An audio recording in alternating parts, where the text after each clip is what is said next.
বাংলাদেশ জামাতে ইসলামী এইটা মানে না যে ক্ষমতার উৎস জনগণ, এই জন্যে তাদের নিবন্ধন বাতিল করে দিয়েছিল। ওরা বিশ্বাস করে ক্ষমতার উৎস আল্লাহ, আন্নাল কুওয়াতা লিল্লাহি জামিআ, সব ক্ষমতার উৎসকে। এখন যদি কেউ এসে এই কথা বলে যে হ্যাঁ আপনি জামাতকে টেনে কথা বললেন, আমরা বিএনপি করি, আওয়ামী লীগ করি, জাতীয় পার্টি করি, আরে ভাই ওগুলো তো আমি কোরআনে পাচ্ছি না। আপনি যে জাতীয়তাবাদ করেন, সমাজবাদ করেন, জাতীয় পার্টি করেন, আওয়ামী লীগ করেন, এটা কি কোরআনে আমি পাচ্ছি? জামাত ইসলাম করেন, এটা কোরআনে পাচ্ছি না? এটা পেয়েছি। এটা পেয়েছি কেন? অমিম্মান খালাকনা উম্মাতুন ইয়াহদুনা বিল হাক্কি ওয়া বিহি ইয়াদিলুন। কোরআনে কারিমে আল্লাহ বলেন তোমাদের ভেতরে এমন একটা দল থাকবে, এটা হক দল। এখন যদি বলেন এই জায়গায় উম্মাতুন শব্দ আছে, জামাত ইসলাম কনে আছে? আরে ভাই, এই যে ভোট দিয়ে আমরা নির্বাচিত করি মানুষদেরকে, ভোট এ শব্দ কোরআনে আছে, ভয়কার ট নেই, কিন্তু আমানত আছে। আমানত মানে রায় দেওয়া, ভোট দেওয়া, সমর্থন দেওয়া, সাপোর্ট দেওয়া। 99টা অর্থ আছে আমানতের। তো এইটা যেমন আমানত শব্দ দিয়ে আল্লাহ বুঝিয়ে দিয়েছেন, উম্মাতুন দিয়ে আল্লাহ জামাতে ইসলামে বুঝিয়েছেন। কারণ জামাতে ইসলামের কাজ এই আয়াতের সাথে মিলে যায়। তারা ইয়াহদুনা বিল হক, মানুষদেরকে সঠিক পথের সন্ধান দেবে। এ বাংলাদেশে বহু মানুষ বহু দিকে সন্ধান দিচ্ছে, কেউ বাবার দিকে, কেউ স্বামীর দিকে, কেউ চাচার দিকে, কেউ দরবারের দিকে। জামাত ইসলামী বাংলাদেশের দিকে বলেন তো আপনি আঙ্গুল তুলে কথা বলতে পারবেন যে ওরা ওর বাবার দিকে ডাকে, ওরা ওর নেতার দিকে ডাকে, কথা বলতে পারবেন? হ্যাঁ, ওরা ডাকছে আল্লাহর দিকে। আল্লাহর বিধান কি করে কায়েম করা যায়, এইটাই তাদের সবচাইতে বড় নেশা, এইটাই সবচাইতে বড় পেশা বানিয়েছে। কি করে আমরা জমিনে আল্লাহর বিধান দেখতে পারি। ইয়াহদুনা, এটা মজারে, বর্তমান ভবিষ্যৎ, প্রেজেন্ট ফিউচার, বিল হক, সত্য পথে তারা মানুষদেরকে দেখায়। সত্য পথে পৃথিবীতে কোনটা? ইসলাম। বলেন বলেন। ইসলামের দিকে যদি কেউ ডাক না দিয়ে অন্য কোনো দিকে ডাক দেয়, সে যেন জাহিলিয়াতের মৃত্যুবরণ করে। আমি আশা করছি এই কাটছাট কথা আপনি বুঝে ফেলেছেন। এরপরও যদি না বোঝার ভান করে উল্টা দিকে নিয়ে যান, সেই দিনে যে ঠাকুরগাঁও হরিপুরে গিয়েছিলাম থানায়, আল্লাহর এক বান্দা উল্টা বুঝে আমারে বলছে আপনি দাঁড়ি পাল্লায় ভোট চাইলেন। আরে ভাই, এখনও তো আমরা মার্কায় পাইনি, আমি ভোট চাইলাম কি করে? আমরা মার্কা পেয়েছি? দেখেন তো, ও তাহলে আমার চাইতে বেশি বুঝে ফেলেছে। আমি আলোচনা করলাম 1-1.5 ঘন্টা, আমার চাইতে ও কথা শোনার আগেই বেশি বুঝে ফেলেছে।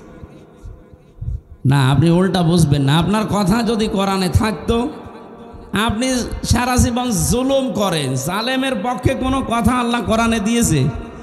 তাহলে আপনার এখন যদি প্রশ্ন হয় তাহলে মাহফিল আমি আর দেব না, আপনাকে দিতে বলেছে কেউ?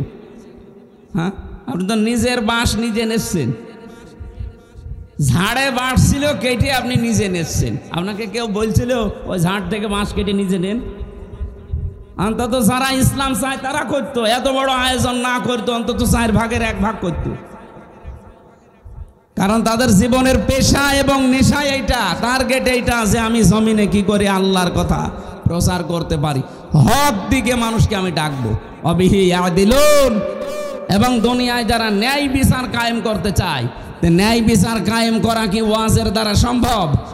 এটা জায়গা লাগে। কি কথা বলেন না কেন? আপনি যদি জায়গা তৈরি করতে না পারেন, তো ন্যায় বিচার কায়েম করবেন কি করে? আমরা তো চাই ওইটাই।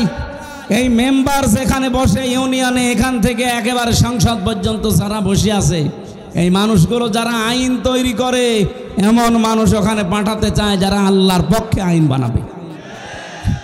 আপনি জেনার লাইসেন্স দেন, আপনি মদের লাইসেন্স দেন। এই জন্যে বলছিলাম যে আপনার ঈমান আছে কিনা আপনি এই 4টা কথার সাথে মিলিয়ে দেখবেন। যেহেতু তাদের দলীয় গঠনতন্ত্রে এটা লেখা আছে ক্ষমতার উৎস জনগণ, সুতরাং আপনার ঈমান নেই। আমি জানি এ কথা আপনার হজম হতে একটু সময় লাগবে, কিন্তু যখন আপনি ওমরের মতো বুঝে ফেলবেন, তখন তামাম দুনিয়া একদিকে, আপনি থাকবেন একা একদিকে। হযরতে ওমরের বাবাকে হযরত ওমর নিজে হত্যা করেছিলেন। কেন? বাবা ইসলামের বিরুদ্ধে এমন এমন কথা বলতো, শেষ পর্যন্ত বিশ্ব নবীর বিরুদ্ধে কথা বলেছিল। ডাক দিয়ে বলেছেন, বাবা 3 বার সংশোধন করার পরে যে কথা বলতে নেই, আমি নবীজিকে আমার কলিজার চাইতে আমার জীবনের চাইতেও বেশি ভালোবাসি, আপনি আমার বাবা হলেও না এ কথা বলতে পারেন না। 3 বার যখন এক কথাই বলেছে, এক কোপে কল্লা নামিয়ে দিয়েছে। আপনার ভেতরেও যদি ওমরের মতো ঈমান আসে, আপনি তো নীলফামারীর মস্তান। হযরত ওমর ছিল কি মস্তান জানেন? ওনার নাম শুনিয়ে শুনিয়ে বাচ্চারা খাবার খেত, ভয়ে খাবার খাইতে চাইতো না, বলতো ওমর আসতেছে, হা হো না ওমর, যেই বলতো আসতেছে ওমর, ও তাড়াতাড়ি খাবার খেয়ে নিত। এইরকম মস্তান ছিল আপনার বাপ। আর আপনি পাতি মস্তান হয়ে আপনার ঠেলায় বাঁচা যায় না। এত বড় টপ টেরর, এত বড় মস্তান যদি কোরআনের সংস্পর্শে এসে এত পরিবর্তন হয়ে যায় যে জান্নাতের গ্যারান্টি পেয়ে গেছে দুনিয়ায়, আপনি ভালো হবেন না? মানে আপনার বাপ ভালো হবে যদি আপনার মন থাকে। কি থাকে? এই জন্য যারা আয়াতের এই 2টা কথা মেনে চলে, মিম্মান খালাকনা উম্মাতুন ইয়াহদুনা বিল হাক্কি ওয়া বিহি ইয়াদিলুন, হক পথে মানুষদেরকে সন্ধান দেয়, আর যারা দুনিয়াতে ন্যায় বিচার কায়েম করার জন্য চেষ্টা চালায়। এদেশে যারা ইসলাম কায়েম করতে চায় তাদের উদ্দেশ্য কিন্তু এই 2টাই। কথা বলেন না কেন? এখন এই দেশে যারা আওয়ামী লীগ করে তাদের উদ্দেশ্য যদি এই 2টা হয়, আমি আজকে আওয়ামী লীগ করা আরম্ভ করব। কিন্তু ওদের উদ্দেশ্য তো এটা না। ওদের উদ্দেশ্য প্রথমে মানুষ খুন, দ্বিতীয় নম্বরে শুধু মারিং কাটি। এইগুলো কোরআনে আপনি পাবেন, পুরা কোরআন পড়ে তছনছ করলেও পাবেন। মানুষ খুন করা কোথায় আছে কোরআনে? অথচ 3,732 জন মানুষ হত্যা হয়েছে। সরকারি জরিপের কথা, বেসরকারি জরিপ আছে আরেকটু বেশি। বলেন, সেখানে এতগুলো মানুষ হত্যা হয়ে গেল বিচার ছাড়া, এদের ওপরে কি আদালত করতে কোনো রায় হয়েছিল যে এদেরকে মেরে ফেলেন? আপনার নিজের ক্ষমতাকে বাঁচাতে আপনি মেরে ফেললেন এদেরকে। আপনি জবাব দিতে পারবেন কোরআনের কাছে? সূরা নিসার 93 নম্বর আয়াত, ওমা ইয়াকতুল মুমিনা মুতাআম্মিদান ফাজাযাউহু জাহান্নামু খালিদান ফিহা। আল্লাহ পাক বলেন, কোন মানুষ যদি ইচ্ছা করে কোন মুমিনকে মেরে ফেলে, তার প্রথম শাস্তি দেব আমি আল্লাহ জাহান্নাম। প্রথম শাস্তি কি? ফাজাযাউহু জাহান্নাম, তার প্রথম পুরস্কার হবে জাহান্নাম। খালিদান ফিহা, 2 দিন পরেই বের হয়ে আসবে না, চিরস্থায়ী থাকবে। আগাদিবাল্লাহু আলাইহি, তার উপরে আল্লাহর গজব, আল্লাহর রাগ। ওয়ালানাহু, তার উপর আল্লাহর লানত। ওয়া'আদ্দা লাহু আযাবান আযীমা, তার জন্য আল্লাহ যন্ত্রণাদায়ক আযাব রেডি করে রেখেছে। কতগুলো শাস্তি একটা মানুষ হত্যা করলে, অথচ কত মানুষ আপনি মেরে ফেললেন বলেন? হাজার হাজার বছর আগে ফেরাউন ওই জামানায় 7 জন জাদুকরকে হত্যা করেছিল, একেবারে মেরে ফেলেনি, তাদের বিকলাঙ্গ করে দিয়েছিল। 1 হাত আর 1 পা কেটে দিয়েছিল বিপরীত দিক থেকে। সূরা শুআরার ভেতরে আছে তাফসিরে। হযরতে মুসা নবীর জামানায় যে জাদুকরগুলো মুসা নবীর আল্লাহর প্রতি আর তার প্রতি ঈমান এনেছিল, ফেরাউন রাগ করে তাদের বিপরীত অঙ্গ সব কেটে দিয়েছিল। তারপরও তারা ঈমান থেকে বিচ্যুত হয় নাই, পা পিছলিয়ে তারা চলে যায় নাই। অথচ এই 2024-এর 5 আগস্টের আগে আমরা দেখলাম শুধু 7 জন না, 3,732 জন মানুষকে আপনি মেরেই ফেললেন। 2780 জন মানুষ এখনো হাসপাতালের বেডে কাতরাচ্ছে। কারো হাত নেই, কারো পা নেই, কারো চোখ নেই, কারো অন্ডকোষ উড়ে গেছে।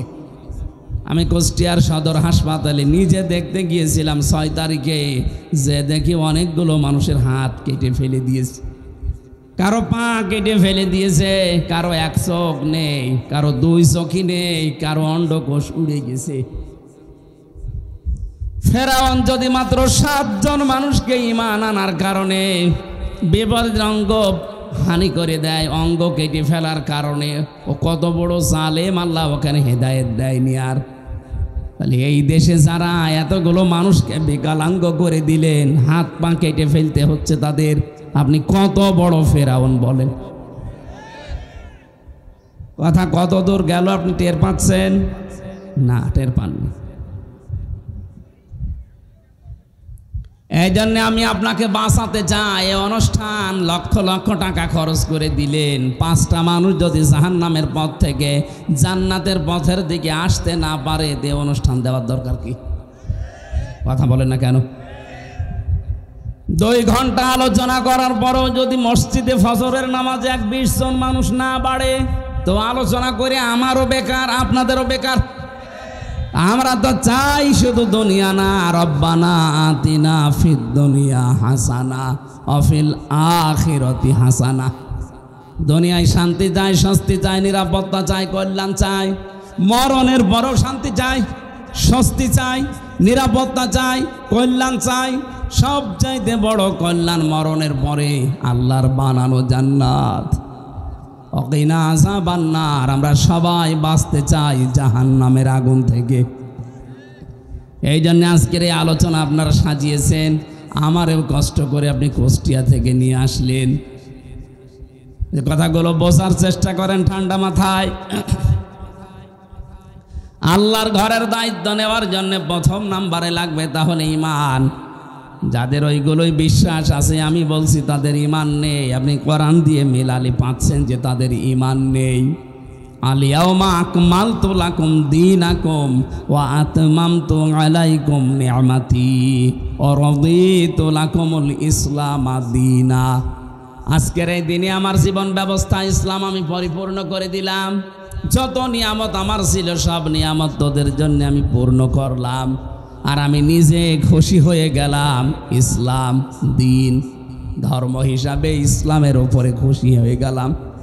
তাহলে আল্লাহ যেটাই খুশি আপনি ওইটা বাদ দিয়ে নিরপেক্ষ দৃষ্টি দিয়ে ঈমান থেকে বলবেন, যা ঈমানই আছে ওইটা থেকে বলেন। এ দেশে যারা আওয়ামী লীগ করে, আওয়ামী লীগের উপরে আল্লাহ খুশি, জাতীয়তাবাদের উপরে আল্লাহ খুশি।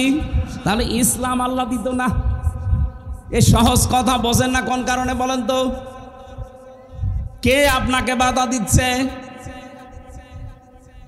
ইয়া আইয়ুহাল ইনসানু মা গাররাকা বিরাব্বিকাল কারীম।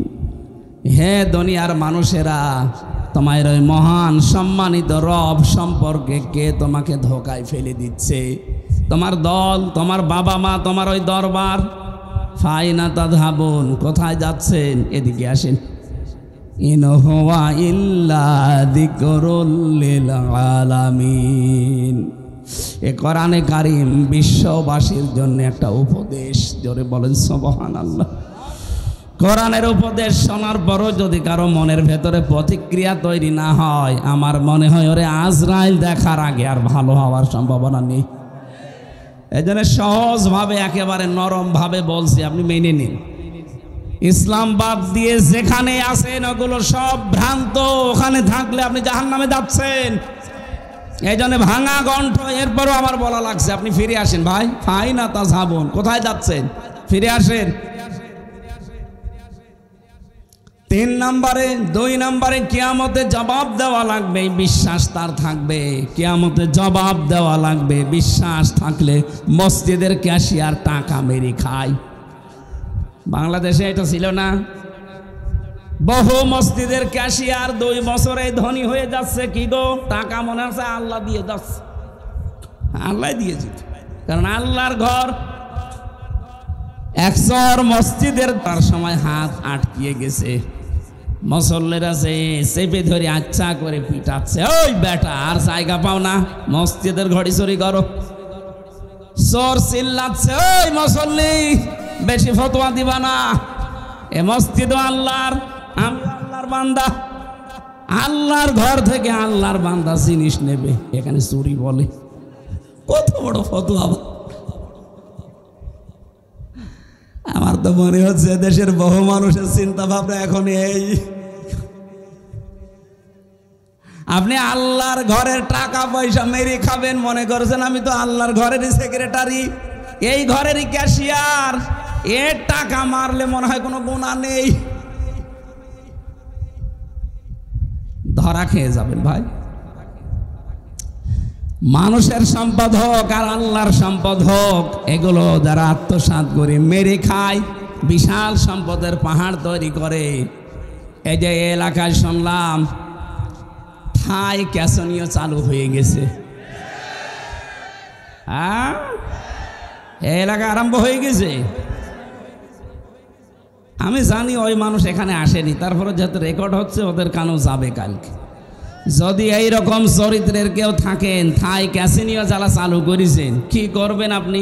2 বছরে আপনি 5 কোটি টাকার মালিক হলেন, 5 তলা বাড়ি বানালেন, 50 বিঘা জমি আপনি মাঠে কিনলেন, সব আপনার হয়েছে। এখান থেকে হয় খুব বেশি হলেও আপনার বয়স এখন 40 বছর, আর 60 বছর পরে আপনি পটল তুলবেন।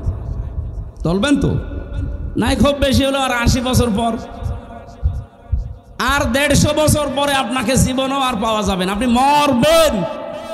যদিও অনেকে আন্দাজে টার্গেট দেয় 41 সাল, অথচ তার বয়স এখন 76। আর 41 সাল টার্গেট দিলে কত বয়স হওয়া লাগবে টের পেয়েছে কোনো দিন? আন্দাজে টার্গেট দেয়। ও যদি এই বিশ্বাস করতো যে আজরাইল আমার পেছনে দাঁড়িয়ে আছে, 1 সেকেন্ডের সময় নেই, 41 সাল না 41 সেকেন্ডেরও কোনোদিন টার্গেট দিত না।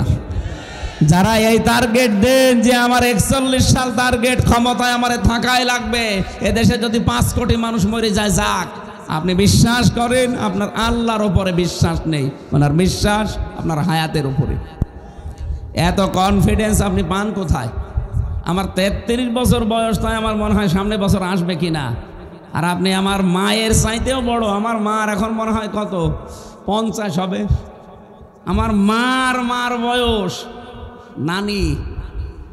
নানির বয়স, তাও পরেও যদি 41 সাল টার্গেট দেয়, আমার তো মনে হয় এখন মনে হয় টার্গেট দেওয়া দরকার 71 সাল। না, এসব টার্গেট বাদ দেন। টার্গেট দিয়েছিলেন বলেই তো আল্লাহর নাম চেপে ধরেছে। তুই কোথায় পেলে? তো সেকেন্ডের গ্যারান্টি নেই, আন্দাজ দিতে কয়েক বছরের টার্গেট দিয়ে দিস। যারা থাই ক্যাসিনোর সাথে জড়িত আছেন, যে বিশাল সম্পদের পাহাড় তৈরি করলেন, কি হবে বলে?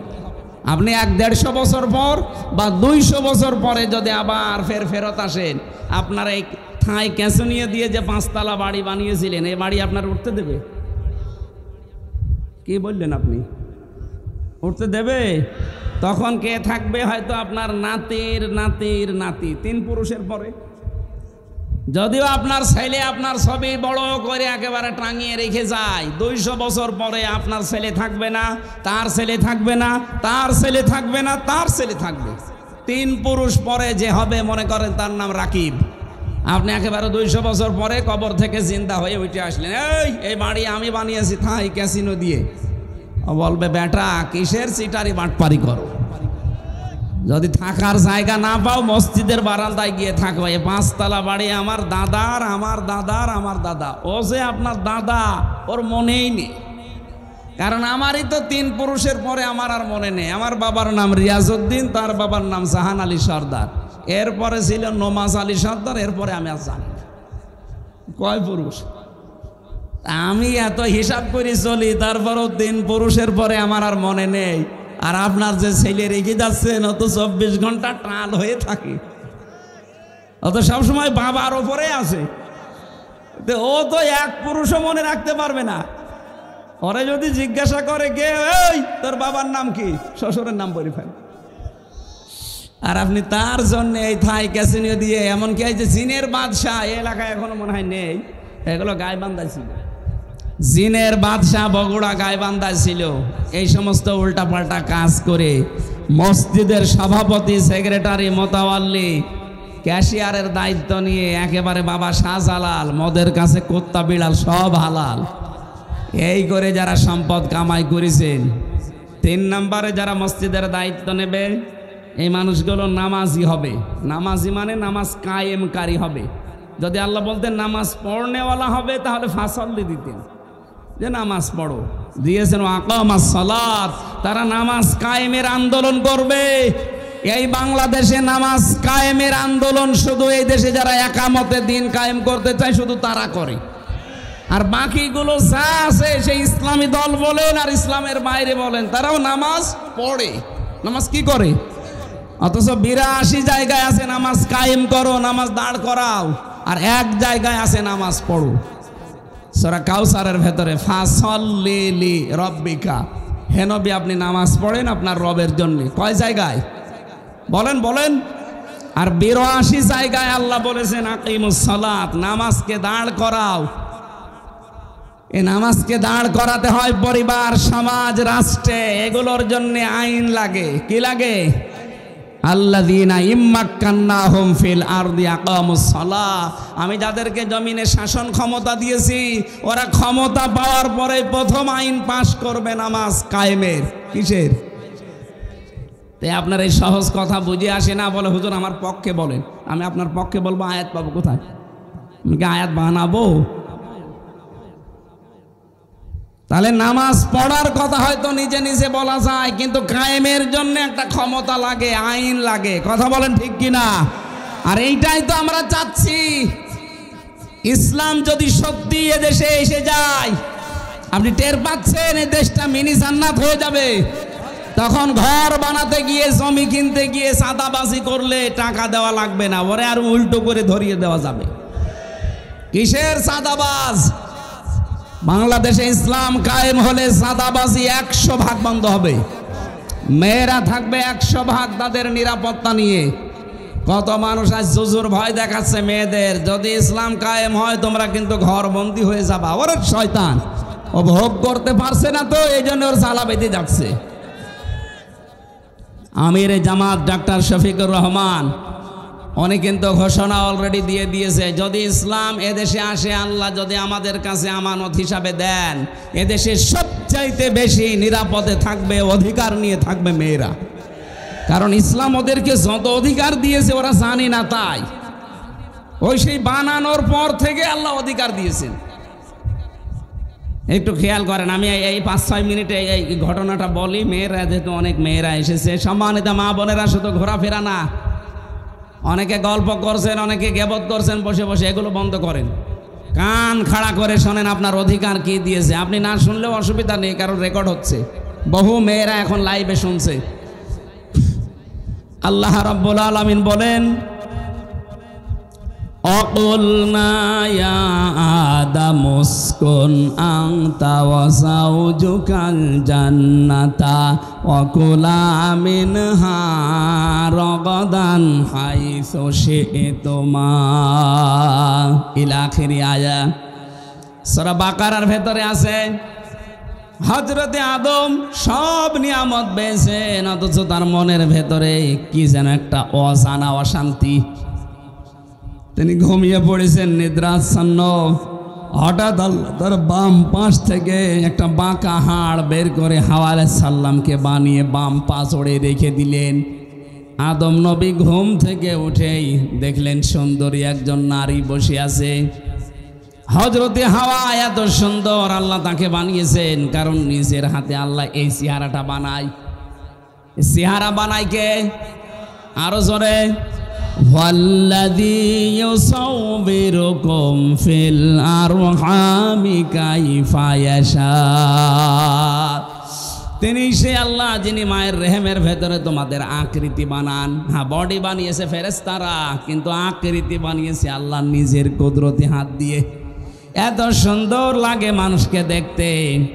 যারা আসলে সুন্দরী, আমার মতো না, এ খাপড়া পড়া, সত্যি যারা সুন্দরী বা সুন্দর, ইউসুফ নবীকে আল্লাহ এত সুন্দর করে বানিয়েছেন, মানুষ দেখলে ফল কাটতে যে হাত কেটে ফেলত।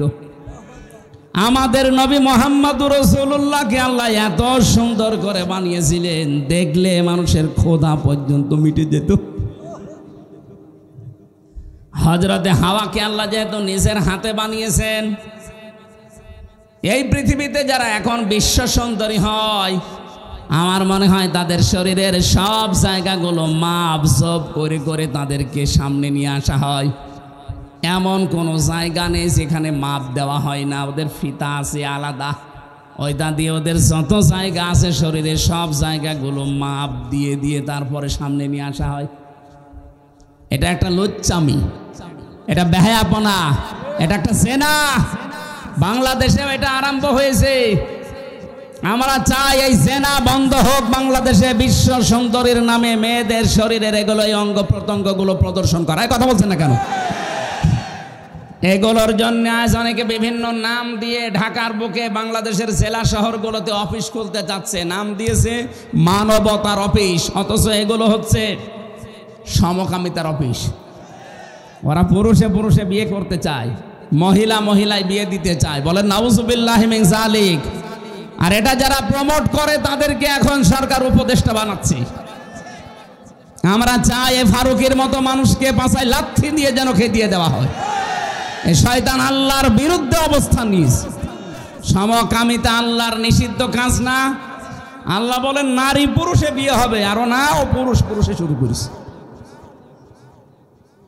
এটা লূত নবীর জামানায় ওরা এই গোনা আরম্ভ করেছিল।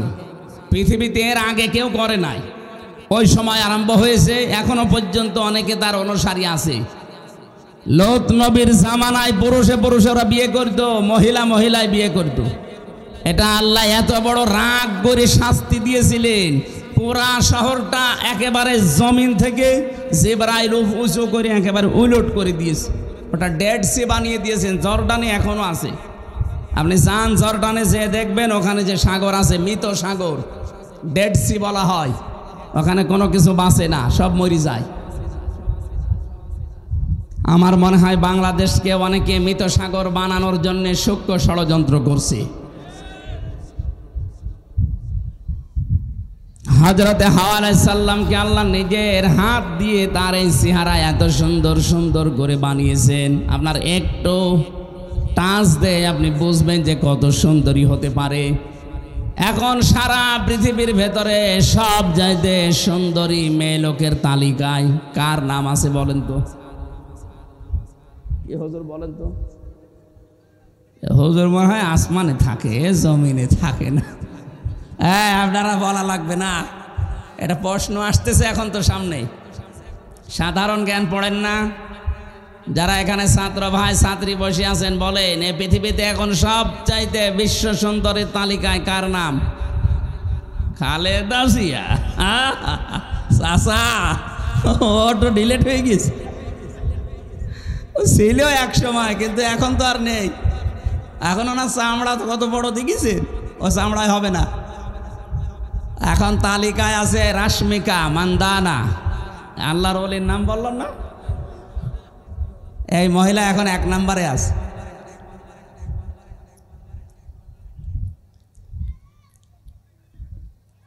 আমার মনে হয় এই সমস্ত মানুষকে যারা দেখে, আমি তো শুধু পড়েছি, যারা এদের দেখে সেই মানুষগুলো আল্লাহর সৃষ্টি সম্পর্কে চিন্তা করে, আল্লাহ তুমি না জানি কত সুন্দর। অবশ্য ঠিক, তার মানে ও জিনিসও দেখিয়েছে না। সুন্দরী মহিলার তালিকায় তামাম দুনিয়া এখন ইনার নাম আসতেছে। আপনি সাধারণ জ্ঞানগুলো দেখবেন,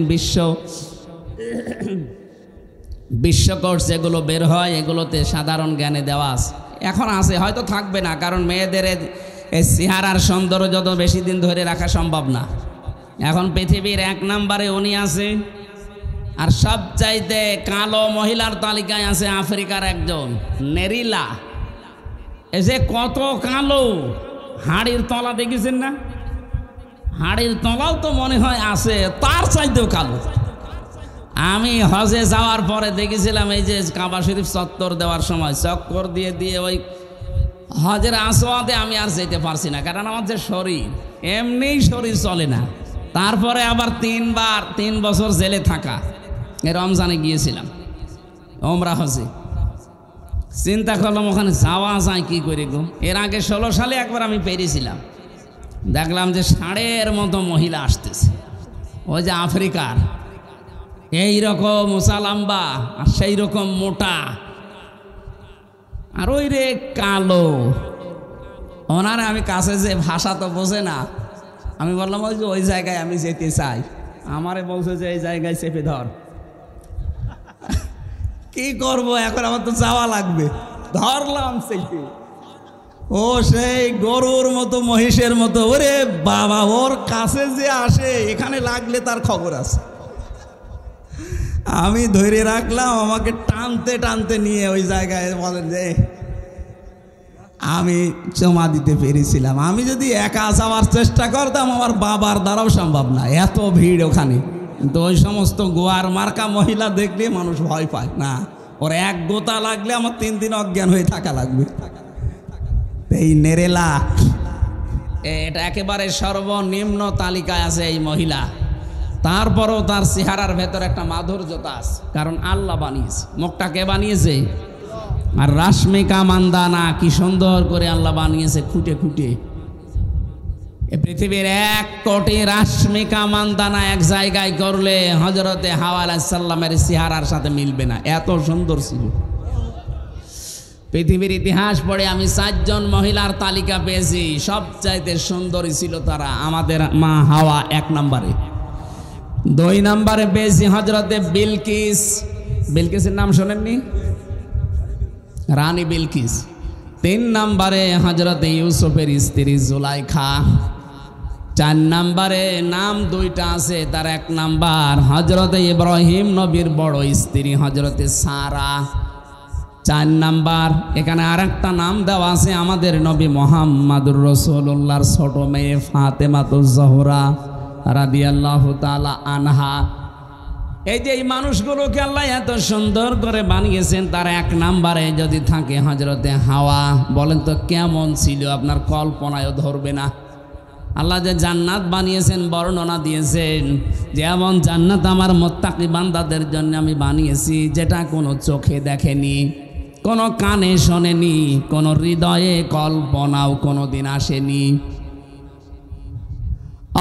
নীলফামারী বাসী মানুষের কল্পনার জগৎ ছোট না বড়?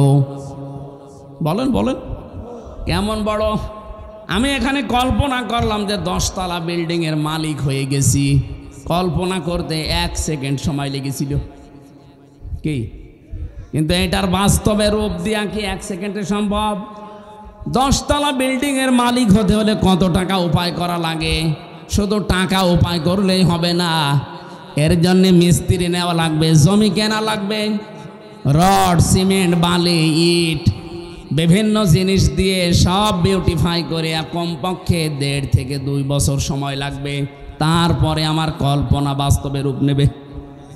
আল্লাহ পাক বলেন হাওয়া আলাইহিস সালামকে আদমের কল্পনার চাইতেও সুন্দর করে বানিয়েছিলাম। কি আপনার এই মনে ধরবে যে কত সুন্দর হতে পারে? উনি তো বসে আছেন। হযরতে আদম ঘুম থেকে উঠেই দেখলেন কি গো, জান্নাতে এত কিছু আছে, এতে এত সুন্দর জিনিস তো দেখি নাই। উনি দেখার পরে তাকালেন, আবার ধরতে গেলেন। আল্লাহ পাক বলেন তাকানোও যাবে না, ধরাও যাবে না, আদম থামো। হযরতে আদম ডাক দিয়ে বলেছে, মাবুদ এতদিন পর একটা জিনিস পেলাম, তাকানোও যাবে না, ধরাও যাবে না, কি বলেন আপনি? তাকানো যাবে, ধরা যাবে, যে বুদ্ধি, ওই বুদ্ধি দেন। আল্লাহ বলেন বুদ্ধি একটাই, বিয়ে করা লাগবে। আচ্ছা আমি রাজি আছি। আল্লাহ পাক বলেছেন রাজি হলে হবে না, দেন মোহর দেওয়া লাগবে। বলে আমার কাছে নেই। না, দেন মোহর ছাড়া বিয়ে হবে না, আগে দেন মোহর জোগাড় করো। আল্লাহ পাক হযরতে আদম আলাইহিস সালামের মনের অবস্থা দেখে তিনি বলেছিলেন, আমার নবী মুহাম্মদুর রাসূলুল্লাহর উপরে 10 বার দরুদ শরীফ পড়ো, এইটাই দেন মোহর হিসাবে কবুল হয়ে যাবে। 10 বার, এই কথা শোনেন আগে, 10 বার দরুদ পড়ে বউ যখন হয়ে গেছে, আল্লাহ বলেন এবার বউ নিয়ে বাড়ি যাও।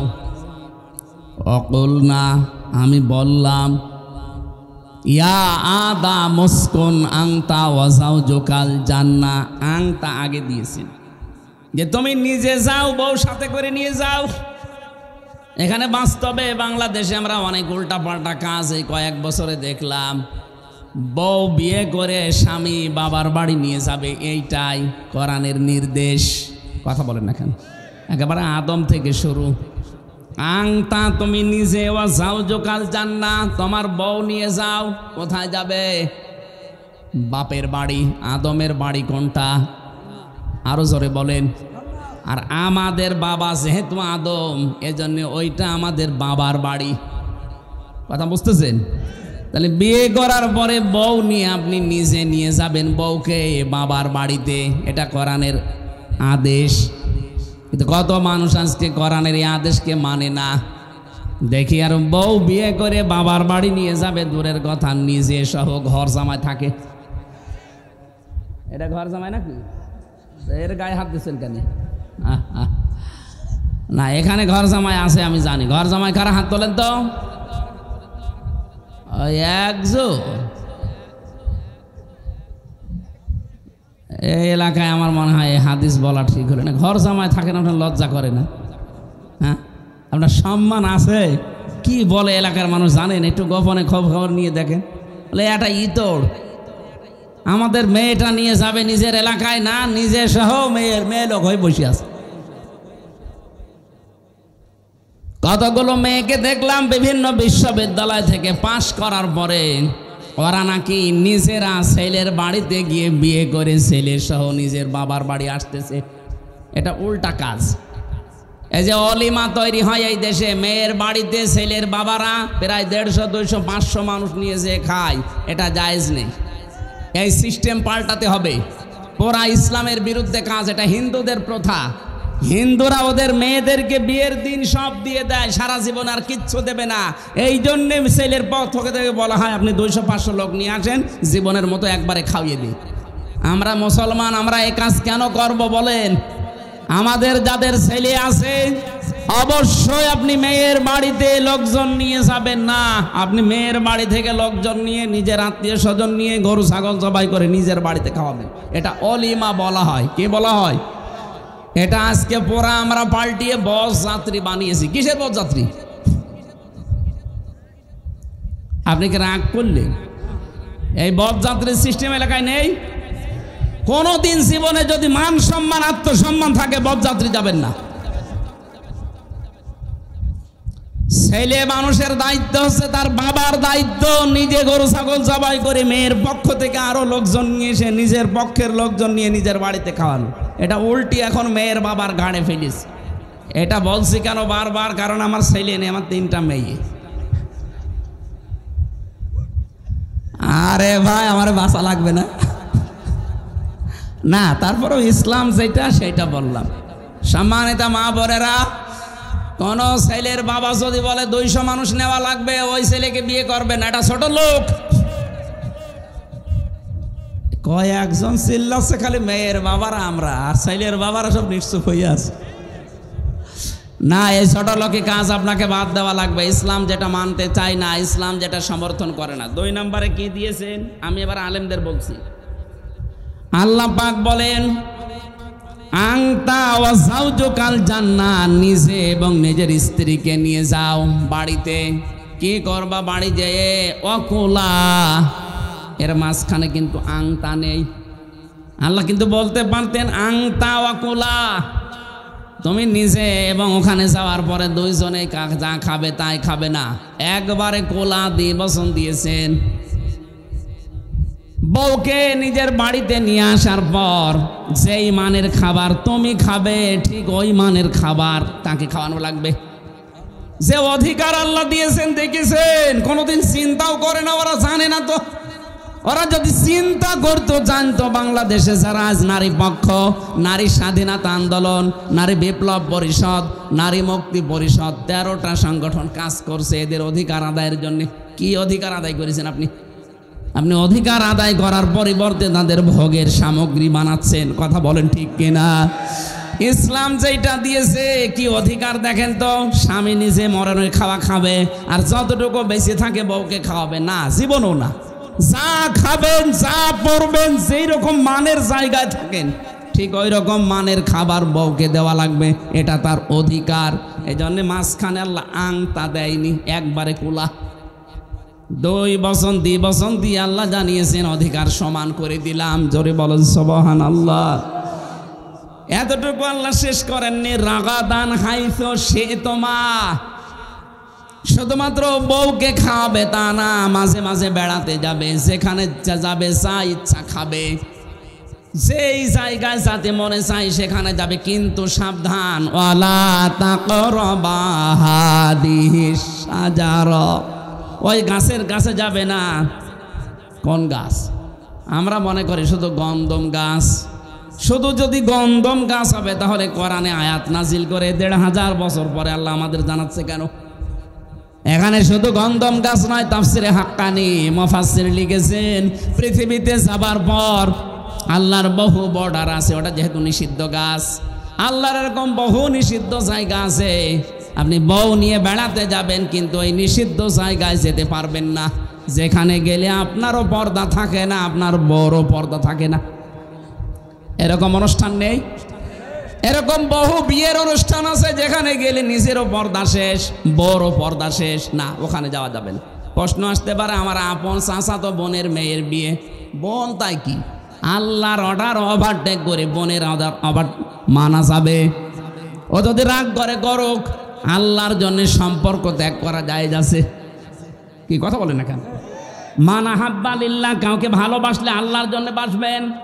ও আবগাদা লিল্লাহ, কাউকে ঘৃণা করলে, সম্পর্ক ত্যাগ করলে আল্লাহর জন্য করবেন। ও আতা লিল্লাহ ওয়া মানা লিল্লাহ, কাউকে কিছু দিলে আল্লাহর জন্য দেবেন, কাউকে কিছু নিষেধ করলেও আল্লাহর জন্য করবেন। ফাকাদ ইস্তাকমালাল ঈমান, নবীজি বলেন সে যেন তার ঈমানকে পরিপূর্ণ করে নিল। জোরে বলেন সুবহানাল্লাহ। এজন্য আজকে থেকে আপনার আপন বোন হোক, আপন ভাই হোক, ও যদি ইসলামের বাইরে চলে যায়, ও জাহান্নামে যাচ্ছে, তবে আপনিও যাবেন। আপনি একটু দাঁড়ান, একটু দাঁড়ান। এই জায়গায় যদি থমকে যেতে পারেন, দেখবেন ওই মানুষগুলো চিন্তা করবেন না এ শক্ত আছে। সামনে যদি আমরা অন্তত ইসলামিক কিছু করি, এরে বিয়ে করানো যাবে না। এ নিজের আপন বোনের মেয়ে, বেপরদায় বিয়ে হচ্ছে তাই আসে না। চিন্তা করেছেন? আমরা যদি প্রত্যেক জায়গা থেকে এরকম শক্ত হতে পারি। আমি শপথ নেওয়ার দিন বুঝেছিলাম যে পর্দা কারে বলে। আমরা কেন্দ্র থেকে যিনি এসেছিলেন ১২০টার উপরে প্রশ্নের, প্রায় ২০টার উপরে পরিবারের পর্দা নিয়ে। অথচ আমি একজন আলেম মানুষ, সারা দেশে কোরআনের প্রচার করে বেড়াচ্ছি। পর্দা যে এইভাবে করা লাগে এত কঠিন, সবাই না, সত্যি যারা মন থেকে শপথ নেয় আল্লাহর জন্যে, ইন্না সলাতি ওয়া নুসুকি ওয়া মাহইয়ায়া ওয়া মামাতি লিল্লাহি রাব্বিল আলামিন, এগুলো যারা মন থেকে পড়তে পারে তাদের জীবন দেখবেন দিন যত যাবে পরিচ্ছন্ন হবে। আমি তো এর আগে এটা বাস্তবে টের পাইনি, এখন আমি আস্তে আস্তে টের পাচ্ছি যে হ্যাঁ এটা তো কঠিন বিষয়। কারণ আমি তো আর ওনার হাতে হাত দিয়ে ইন্না সলাতি পড়ি নাই, পড়েছি আমার আল্লাহর হাতে হাত দিয়ে। উনি একটা মাধ্যম, এই কথা বুঝতেছেন? এই জন্য আজকে থেকে আপনি যদি সিদ্ধান্ত নেন যে না, আল্লাহর বিধান যেখানে লঙ্ঘন হয়ে যায়, আমার বউ নিয়ে আমি যাব না, আমার যুবতী মেয়ে নিয়ে আমি যাব না, আমার পুত্রবধূ আমি পাঠাবো না, আপনি নিজে শক্ত থাকবেন, আস্তে আস্তে আপনারে দেখে এলাকায় আল্লাহ হেদায়েতের হাওয়া জারি করে দেবে। আর আপনি যদি সোতে গা ভাসিয়ে দেন, ও মনে করবে ইমাম ওসা, আমিও তাই। আমরা নিজেদের জায়গা থেকে আমরা মুসলিম, আমরা শক্ত হব। আল্লাহ আমাকে সহ যারা এসেছি, বউ নিয়ে এমন জায়গায় যাবেন যেখানে গেলে পর্দাটা ঠিক থাকে। বলেন এরকম জায়গা কই? আপনি যাবেন না। আর ভাই আসল জায়গা তো আর এইটা নাই, এরপরে যেহেতু আর একটা জায়গা আছে, ওই জায়গাটার জন্য প্রস্তুতি নেন। ওইটাই আমাদের আসল জায়গা। এখানে যেভাবেই হোক আপনার দিন কেটে যাবে। আপনি তো 60 বছর 70 80 বছর পরে আপনার আর খোঁজ পাওয়া যাবে না, আপনি মরে যাবেনি। অন্তত এরপরে যে শুরু হচ্ছে ওটা 80 বছরের না, 100 বছরের না, ওটা অনন্তকালের জন্যে। আমরা ওই জীবন চাই না, চাই না? আরও জোরে বলেন। আল্লাহ আমি সহ যারাই এসেছি ওই জীবনের প্রস্তুতি নেওয়ার তৌফিক দেন, বলেন আমিন।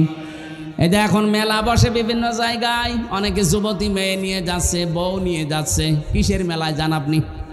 শিশু মেলা নাম দিয়েছে, শিশু নেই, শুধু শিশুর খালারা আর মামারা, শুধু অ্যাক্সিডেন্ট হয়। বৃক্ষ মেলা নাম দিয়েছে, কোনো বৃক্ষ নেই, শুধু সিপাই চাপাই উল্টা পাল্টা কাজ চলছে। কথা বলছি না কেন? যেখানে গেলে পর্দা থাকে না। বহু পার্কে এখন দেখতে পাচ্ছি বউ নিয়ে মানুষ যায় বেড়াতে, যে দেখা যায় এমন এমন পরিস্থিতি, এরকম পার্কে যাওয়ারও দরকার নেই। আপনারা বন্ধ করে দেন, পার্ক কর্তৃপক্ষ যারা আছে দেখবেন এই অবৈধ কাজ তারাও বন্ধ করে দেবে। বলবে আমার লোকজন নেই, কাস্টমার আসে না, এটা করলে এটা আর করা যাবে না, তখন বাধ্য হয়ে সংশোধন হয়ে যাবে। আর ইসলাম যদি আসে পার্কে যে এই কিস করা জীবনের মতো মিটিয়ে দেবে। কথা বলেন না কেন? হযরত আদমকে আল্লাহ এই সংবাদই দিয়েছিলেন। এই আয়াতের ভেতরে প্রায় 3টা মেয়েদের বিশাল বিশাল অধিকার লুকিয়ে আছে। তাদের জীবনের শুরু থেকে আল্লাহ অধিকারগুলো দিলেন। আজ পর্যন্ত এই অধিকার বাংলাদেশে আমরা কায়েম করতে পারি নাই। আর আমরা আন্দাজে চিল্লাই ওদের ভোগ করার জন্যে। মা বোন যারা এসেছেন, আপনাকে আল্লাহ যে অধিকার পরিবারে, সমাজে, রাষ্ট্রে দিয়েছে, পৃথিবীর কোনো ধর্ম দেয়নি, দিতেও পারবে না। অন্যান্য ধর্মে মেয়েরা যদি অসুস্থ হয়, ওই যে 3 দিন 7 দিন 10 দিন অসুস্থ থাকে, ওই 10 দিনে স্বামী তাদের কাছে পর্যন্ত যায় না। আপনি ইহুদিদেরকে জিজ্ঞাসা করেন, খ্রিস্টানদের জিজ্ঞাসা করেন। আমি বহু জাতির সাথে দুনিয়াতে মিশেছি, বাইরের জগতে। সিঙ্গাপুরে গিয়েছিলাম, ওখানে মালয়েশিয়া, থাইল্যান্ড সহ যে সমস্ত দেশগুলো ঘুরলাম, যেখানে ইহুদি পেয়েছি, খ্রিস্টান পেয়েছি, বৌদ্ধ পেয়েছি, তাদের সাথে তাদের স্ত্রীরা আছে। কথাবার্তারা যখন আমার সাথে মিলে যায়, জিজ্ঞাসা করে যে ভাই কি অবস্থা এই ধর্মের, ওরা নিজেরাই বলেছে যে না, আমাদের মেয়েরা যখন অসুস্থ থাকে তখন তাদের থেকে আমরা দূরে থাকি।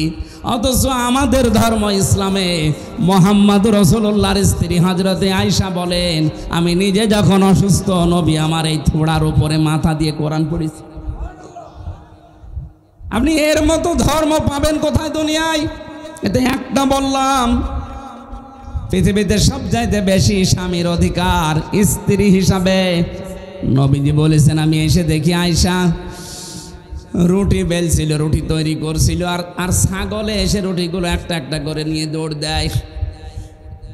পরিশ্রান্ত শরীর নিয়ে বাড়িতে আসলাম, এসে দেখি এই চুলার পাশে যে ঠান্ডা জায়গা, চুলা তো গরম জ্বলছে, পাশে যে ঠান্ডা, এই ঠান্ডায় উনি ঘুমিয়ে পড়েছে।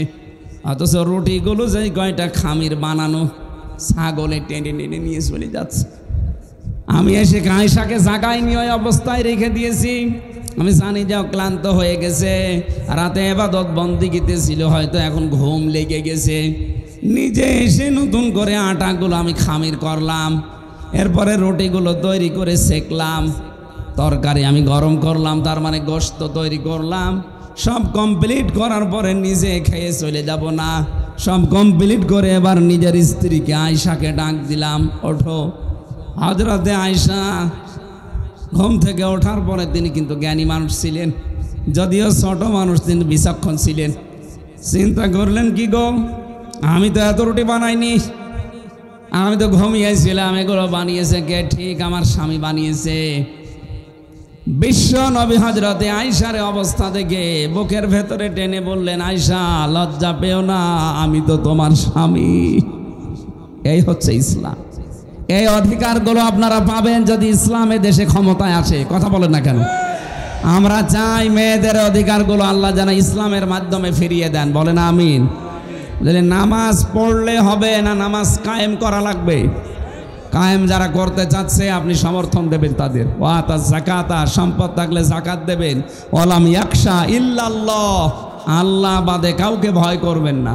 এই 5টা গুণ যাদের ভেতরে আছে তাদেরকে আল্লাহ জানিয়েছেন আমার মসজিদের সভাপতি, ক্যাশিয়ার তারা হবে। অথচ একটা গুণও নেই, জোর করে সভাপতি, সেক্রেটারি, ক্যাশিয়ার হয়ে বসে আছে। কারণ এখানে থাকলেই কিছু টাকা আল্লাহ রাস্তায় মারা যায়। বলেন সুবহানাল্লাহ। বাংলাদেশে বহু মসজিদে এরকম নেই ক্যাশিয়ার। বলেন, এই জন্য আমরা যেটা বোঝাতে চাচ্ছিলাম, এই পৃথিবীতে যে মানুষগুলো সেই দায়িত্বে আছেন, আমরা তো আমি জাহিলিয়াত দেখিনি। আইএমএ জাহিলিয়াত আমরা দেখিনি। 1500 বছর আগে আমি জাহিলিয়াত অন্তত দেখে আসলাম। এটা যেহেতু একটু মুক্ত হয়েছে, কিন্তু এখনো থেমে নেই, ষড়যন্ত্র চলছে, এ চলতে থাকবে।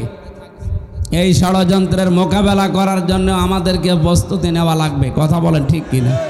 দুনিয়ার হিসাবে আমরা যে জায়গায় আছে প্রস্তুতি নেই, আর আল্লাহর আখিরাতের জন্য সবচাইতে বড় মাধ্যম হচ্ছে তার ক্ষমা। সূরা আলে ইমরানের 133 নম্বর আয়াতে আল্লাহ আমাদেরকে এইটা জানাচ্ছেন, আসারিউ ইলা মাগফিরাতিম মির রাব্বিকুম। আল্লাহ বলেন দৌড়াও, আমি আল্লাহর ক্ষমার দিকে দৌড়াও। নীলফামারীবাসী, সারা বাংলাদেশের মালিক হয়ে 200 বছর আপনি ক্ষমতায় আছেন, কিন্তু যদি আল্লাহর ক্ষমা আপনি না পান, আপনার পুরা জীবনটাই ব্যর্থ। একটু তাকিয়ে দেখেন না আবু লাহাবের দিকে, আপনার চাইতে সম্পদ তার কম ছিল না, সে ধর্মমন্ত্রী ছিল। মা গনা আনহু মালুহু ওয়া মা কাসাব, তার সম্পদ আদি, তার যে উপার্জনের যত ছিল, একটাও কাছে তো আসে নাই, উপকারেও আসে নাই। সায়াসলানা রংদাতালাহাব, আল্লাহ বলেন অতি শীঘ্রই আমি তাকে লেলিহান আগুনে প্রবেশ করাবো। কি হলো তার এই মন্ত্রিত্ব, এই অর্থ সম্পদ? এই জন্য আমরা আমাদের বিবেককে কাজে লাগাই, একটু হুঁশ ফিরান। অর্থ সম্পদ, টাকা পয়সা, এগুলো দুনিয়ায় পড়ে থাকবে, দুনিয়ার জিনিস। আমার আখিরাতের জন্য যেটা দরকার, এটা ক্ষমা। কি দরকার? আল্লাহ যদি আমাকে ক্ষমা করে দেয়, মাফ করে দেয়, এটা আমার সবচাইতে বড় বিষয়, বড় পুঁজি। জান্নাতিন আরদুহা, ওই জান্নাতের দিকে দৌড়াও। কারদিস সামাওয়াতি ওয়াল আরদ, যার প্রশস্ততা আল্লাহ বানিয়েছে আকাশ আর জমিনের চাইতেও বিস্তৃত। উইদ্দাত লিল মুত্তাকিন, যেটা আল্লাহ মুত্তাকিদের জন্য তৈরি করে রেখেছেন। আমাদের এখানে প্রশ্ন হচ্ছে, মুত্তাকি কারা? আমরা অনেকে মনে করি হুজুরের মতো বিশাল জব্বা গায়ে দিয়ে, একটা টুপি মাথায় দিয়ে, আমার মতো রুমাল গলায় দিয়ে শুধু জিকির করা, সুবহানাল্লাহ, এটা মুত্তাকি হয়ে গেল না। মুত্তাকির এখন আধুনিক অর্থ হচ্ছে যোগ্যতা সম্পন্ন হওয়া। যে যেখানে যেই জায়গায় যাবেন, ওই জায়গাটাতে আগে শিক্ষা লাগবে আর প্রশিক্ষণ লাগবে। কথা বুঝতেছেন? আপনি কোনো জায়গায় দায়িত্ব নিতে চান, শুধু বললেই হবে না যে দেন, আপনাকে ওই বিষয়ের শিক্ষা আগে লাগবে এবং প্রশিক্ষণ লাগবে। এই দুইটার সমন্বয়ে আল্লাহ একজন আছে, এই বিশ্বাস করে, ভয় করে যখন ওই জায়গাটায় দায়িত্ব নেবেন, দুর্নীতি মুক্ত করা তখন সহজ হবে এবং সঠিকভাবে ওই কাজটা আপনি আঞ্জাম দিতে পারবেন। আর এইটাই আমরা যারা ইসলামী সংগঠন করি, এইটাই আমরা চাই। আপনাকে যোগ্যতা সম্পন্ন গড়ে তুলতে চাই। আপনি ডাক্তারি লাইনে পড়েন, কিন্তু আপনাকে কিছু শিক্ষা এবং প্রশিক্ষণের মাধ্যমে ছোটকাল থেকে এমন ধাঁচে গড়ে তোলা হবে, আপনি ডাক্তার হবেন ফরিদপুরের ডাক্তার শাহিন জর্দারের মতো, খুলনার ডাক্তার মতিয়ার রহমানের মতো, রাজশাহীর ডাক্তার ফাতেমা সিদ্দিকার মতো। এইরকম ডাক্তার আপনাকে আমরা বানাবো। শিক্ষাও থাকবে, প্রশিক্ষণ থাকবে, পাশাপাশি তাকওয়া থাকবে। ওই জায়গাটা তখন আপনি দুর্নীতি মুক্ত করে দেখাতে পারবেন। ঔষধ কোম্পানির লোক আসবে গাড়ি নিয়ে, বাড়ি নিয়ে, বিভিন্ন হাতিয়া তৌফা নিয়ে বলবে আমার এই ঔষধটা লেখেন। আপনি যদি দেখেন না এটা লেখার মতো না, এর কোয়ালিটি ওই পর্যায়ে নেই, শুধু গাড়ি আর বাড়ি না, সারা বাংলাদেশ লিখে দিলেও আপনি তাকে ঔষধ লিখে দিতে পারেন না। এরকম ডাক্তার আমাদের দেশে আছে। Doctor Motiar Rahman, doctor Shahin Jordar, doctor Fatema Siddika, এইগুলো বানান, এর নাম তাকওয়া। আর আমরা চাই এইরকম তাকওয়া অর্জন করে প্রত্যেকটি জায়গায় লোক সেট করতে। এই কথা বলছেন না কেন? আপনি তাকান তো প্রত্যেক জায়গায়, আপনি আদালতের দিকে তাকান, এইরকম যোগ্যতা সম্পন্ন লোক তৈরি হচ্ছে। এখন বলতে পারেন অন্য দলে আছে, কিন্তু তাদের ভেতরে শিক্ষা আছে, প্রশিক্ষণ আছে, কিন্তু তাকওয়া নেই, ওরা আল্লাহর ভয় নেই। এই জন্যে ঠুনকো একটা মামলা আপনাকে ধরিয়ে 10 লাখ টাকা নিয়ে নেবে। কিন্তু আপনি শিশির মনিরের কাছে জানতো, অ্যাডভোকেট রকন রেজার কাছে জানতো, আমি জোর করে টাকা দিতে চাই, তারপরও বলে না যেটা খরচ ওইটা লাগবে, বাকিটা আমার দেওয়ার দরকার নেই। হারাম খাওয়ার জন্য আমি আদালতে বসে নেই। আর কত উকিলকে এই 3.5 বছরে তো দেখলাম খরচ হবে 2000 টাকা, 50,000 টাকা নিয়ে বসে আছে, বসে লাগে, অথচ লাগে না। এই জন্য আমরা উকিল বানাতে চাই ডক্টর অ্যাডভোকেট শিশির মনিরের মতো, উকিল বানাতে চাই অ্যাডভোকেট রোকন রেজার মতো। ডাক্তার আমরা যাদের নাম বললাম এরকম ডাক্তার তৈরি করেন, তখন আর এই যে 2 নাম্বার ঔষধ আর আসবে না, যেটা লিখার দরকার ওইটা লিখবে। এই জন্য আমরা যদি তাকওয়া অবলম্বন করে জায়গা জায়গায় সেট হতে পারি, আল্লাহর কসম এই দেশ আল্লাহ আমাদের হাতেই তুলে দেবেন। আল্লাহ পাক যদি এ দেশটা ইসলামের হাতে দিয়ে দেয়, ইসলাম যদি এ দেশে কায়েম হয়ে যায়, এমন এমন কাজ তখন আঞ্জাম দেওয়া যাবে, ভবিষ্যতে দেখবেন আল্লাহর ক্ষমা পাওয়ার জন্য আল্লাহ আমাদেরকে ডাকছেন, আসো আসো আমার দিকে আসো, আমি আল্লাহ তোমাদের জন্য ক্ষমা নিয়ে বসে আছি। লা তাকনাতু মির রাহমাতিল্লাহ ইন্নাল্লাহা ইয়াগফিরুয যুনুবা জামিআ ইন্নাহু হুয়াল গফুরুর রহিম। ইসলাম কায়েম হওয়ার আগ পর্যন্ত আল্লাহ পুরা মক্কায় যত আয়াত নাজিল করেছেন, কোন জায়গায় ইয়া আইয়ুহাল্লাযীনা আমানু বলেন নাই। আপনি যত জায়গায় ইয়া আইয়ুহাল্লাযীনা আমানু দেখবেন সব মদিনায় নাজিল হওয়া। তার মানে মক্কায় যতদিন ইসলাম কায়েম হয়নি, কাঙ্ক্ষিত মানের মুমিন থাকা সেখানে সম্ভব না। এদেশে যতদিন পর্যন্ত ইসলাম কায়েম না হবে, আপনি আকাশ দিয়ে উড়ে গেলেও আল্লাহর কাছে কাঙ্ক্ষিত মানের ইমানদার না। যদি ইসলাম কায়েম হয়ে যায়, আপনি বাধ্য হবেন তখন ভালো কাজ করতে, আপনার মন চাইবে না, তারপরও আপনাকে বাধ্য করবে। অনেকে বলে হুজুর আমি একটু লাল পানি খাই, আমি একটু বাবা খাই, ডাল খাই, একটু আকিস বিড়ি খাই, আমার এইটার কি হবে যদি ইসলাম এসে যায়? হ্যাঁ, আপনি খেতে পারবেন, আপনি খেতে পারবেন। আজকে যদি এই যে সামনে যে মসজিদটা, এখন এই মসজিদে আপনি নামাজে যান জোহরের সময়, আপনার এখন বিড়ির নিশা, এই 4 দেওয়ালের মাঝে থাকাকালীন বিড়ি খেতে পারবেন? আসতে বলেন কেন? কারণ পরিবেশটা এরকম, আপনার বিবেকে বাধা দেবে। এদের মতো হুজুর দেখলে আপনার বিবেকে বলবে না এখানে বিড়ি খাওয়ার মতো জায়গা না, বিড়ি যদি খেতে চাই বের হয়ে এই বাসতলায় খাবেন, খাবেন, কিন্তু ওই জায়গায় থেকে খেতে পারবেন না, কারণ ওখানে বিধান চলছে কার? আরো জোরে বলেন বলেন।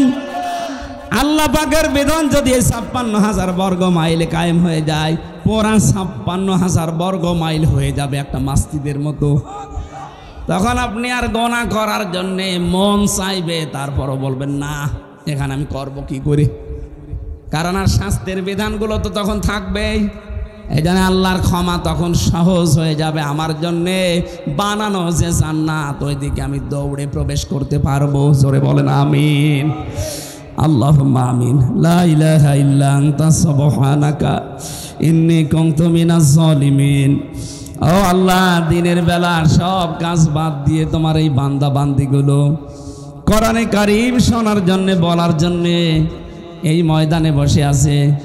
এদের এই মাহফিলটা একবার নষ্ট হয়ে গিয়েছিল, এরা পুনরায় আবার সাজিয়েছে।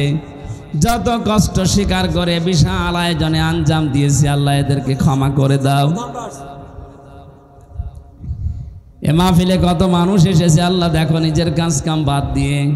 এলাকায় যত প্রতিষ্ঠান আছে, বিভিন্ন প্রতিষ্ঠানের প্রধানরা, দায়িত্বশীলরা, শিক্ষক শিক্ষিকা, ছাত্র ছাত্রী ভাইরা এসে এখানে বসে আছে।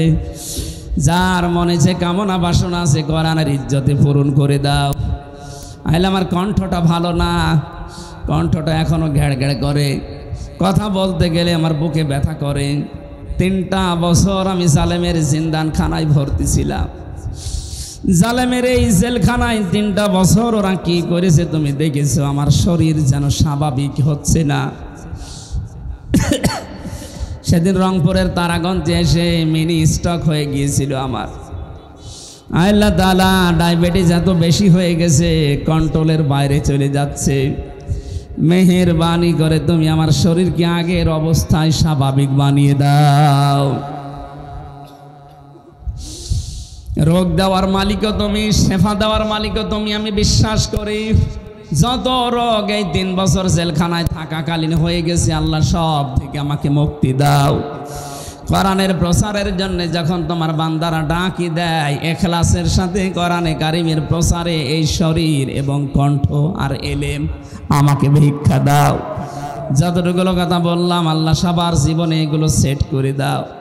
আমার কণ্ঠটা আমি ভিক্ষা চাচ্ছি আল্লাহ। 10-11 দিন আমি হাসপাতালে পড়েছিলাম, প্রায় 10-11টা মাহফিল আমি করতে পারি নাই। তারা এখন বারবার বলছে আমাদের ডেটগুলো আবার দেন, অথচ আমার রমজান পর্যন্ত সিরিয়াল করা একটা ডেটও খালি নেই। কোথায় পাবো? জোর করে এরা দিনের বেলা জোহরের সময় আসরের সময় নিয়ে যাচ্ছে, কিন্তু কণ্ঠ আমার পারছে না। আল্লাহ তুমি আমাকে সাহায্য করো। জেলখানা থেকে যখন মুক্তি দিয়েছো, এই বান্দা বান্দিদেরকে কোরআনের হক কথাগুলো সহজ সরলভাবে শোনানোর সুযোগ করে দাও। আজকের মতো আমি শেষ করে দিলাম। জোহরের পরে আরেক জায়গায় কথা বলা লাগবে, এই জন্যে আল্লাহ আমাদের এই এলাকায় যত মানুষ মাটির নিচে আছে তুমি মাফ করে দাও। যত স্বেচ্ছাসেবক দায়িত্ব পালন করছে বুকে ব্যাস লাগিয়ে প্রত্যেকটি স্বেচ্ছাসেবককে মঞ্জুর করে নাও। যতটুকুই বলেছি আল্লাহ এতটুকুই আমাদের জন্য যথেষ্ট বানিয়ে দাও। বারাকাল্লাহু লানা ওয়া লাকুম ফিল কোরআনিল আযীম। আলহামদুলিল্লাহ।